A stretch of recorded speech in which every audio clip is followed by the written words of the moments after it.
ఇటీవల కేంద్ర ప్రభుత్వం భారీగా పెంచిన పెట్రోల్, డీజిల్ ధరలను వెంటనే తగ్గించాలని వైజాగ్ ఆటో యూనియన్ జిల్లా అధ్యక్షుడు గణేష్ డిమాండ్ చేశారు.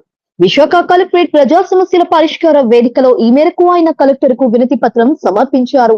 అనంతరం మీడియాతో మాట్లాడుతూ పెరిగిన ధరలతో ఆటో కార్మికులు తీవ్ర ఇబ్బందులు పడుతున్నారని, ప్రభుత్వం స్పందించి పెట్రోల్, డీజిల్ ధరలు తగ్గించాలని విజ్ఞప్తి చేశారు. అలాగే నిత్యావసర ధరలు పెరగడంతో ప్రజలు ఇబ్బంది పడుతున్నారని విమర్శించారు. పెట్రోల్ డీజిల్ మళ్ళీ పెంచి ఈ రోజు విపరీతంగా భారాలు పెంచుతా ఉన్నారు.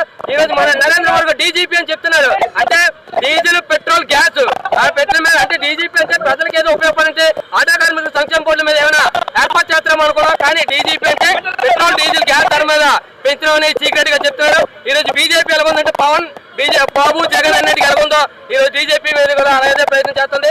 కానీ రోజు ఏదైనా సరే ఈ పెంచిన పెట్రోల్, డీజిల్ అన్నీ తగ్గించాలి.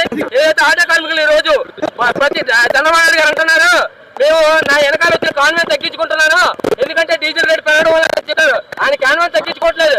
తగ్గించుకోవాలంటే ఈ రేటు పెరగక ముందు ముందే తగ్గించుకోవాలి. కానీ ఈ రోజు ఎందుకు తగ్గించుకోవాలంటే మీరు ఎవరు కూడా బళ్ళు తోలకండి, ఆటోలు తోలకండి, ఇంట్లో కూర్చోండి అని చెప్తున్నారు. అంటే ఆయన అక్కడి నుంచి ఇక్కడ డీజిల్ పెరగ తగ్గుతుందని చెప్తే మరి ఈ రోజు ఆటో కార్మికులు ఉచిత బస్సు ఎక్కమని చెప్తున్నారు. మనల్ని అయితే ఆర్టీసీ బస్సు ఆదాయం పెంచమని చెప్తున్నారు. ఆర్టీసీ బస్సు ఆదాయం పెంచితే ఆటో కార్మికులు ఎలా బతుకుతారు?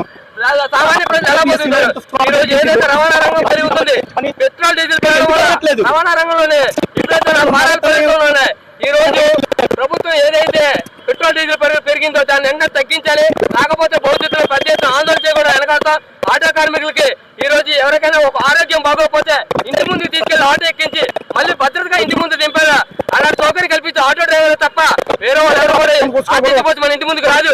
ఆటో కార్మికులు వాళ్ళ ఇంటి ముందుకు వెళ్ళి సమస్యలు పరిష్కారం చేసి అవసరమైతే ఆరోగ్యాన్ని కూడా కాపాడండి. ఆరోగ్య కార్మికులే ఆటో కార్మికులు చేస్తున్నారు. కాబట్టి రాబోయే రోజుల్లో ఖచ్చితంగా ఏదైతే పెట్రోల్, డీజిల్ పెరిగిందో ఆ ధరను వెంటనే తగ్గించాలి. లేకపోతే విశాఖపట్నం జిల్లాలో 45,000 మంది ఆటో కార్మికులు వాళ్ళందరినీ కూడా కలుపుకొని పెద్ద ఎత్తున ఆందోళన చేస్తామని చెప్పి తెలియజేస్తున్నాం.